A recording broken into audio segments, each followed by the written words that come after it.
مردانہ حص۔ ایک اندھا آدمی ایک 5 سٹار ہوٹل میں گیا۔ ہوٹل مینیجر نے اس سے پوچھا، یہ ہمارا مینیو ہے، آپ کیا لیں گے سر؟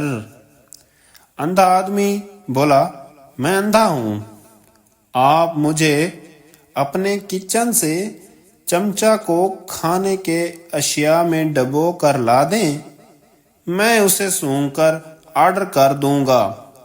مینیجر کو یہ سن کر حیرانی ہوئی۔ اس نے دل ہی میں سوچا کہ کوئی آدمی سونگھ کر کیسے بتا سکتا ہے کہ ہم نے آج کیا بنایا ہے، کھانے میں کیا بنایا ہے، کیا پکایا ہے۔ مینیجر نے جتنی بار بھی اپنے الگ الگ کھانے کی اشیاء میں چمچہ ڈبو کر اندھے آدمی کو سونگھایا، اندھے نے صحیح بتایا کہ وہ کیا ہے، اور اندھے نے سونگھ کر ہی کھانے کا آرڈر کیا۔ ہفتہ بھر یہی چلتا رہا۔ اندھا سونگھ کر آرڈر دیتا اور کھانا کھا کر چلا جاتا۔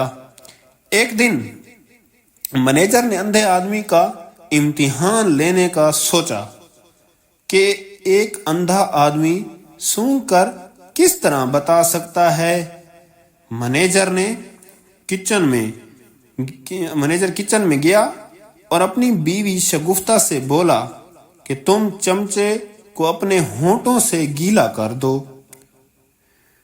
شگفتہ نے چائے کے چمچ کو اپنے ہونٹوں پر رگڑ کر مینیجر کو دے دیا۔ مینیجر نے وہ چائے کا چمچہ جو اس شگفتہ نے رگڑا تھا، مینیجر نے وہ چائے کا چمچہ اندھے آدمی کو لے جا کر دیا اور بولا، بتاؤ آج ہم نے کیا بنایا ہے۔ اندھے آدمی نے چمچ کو سونگھا اور بولا، اوہ مائی گاڈ، میری کلاس فیلو شگفتہ یہاں کام کرتی ہے۔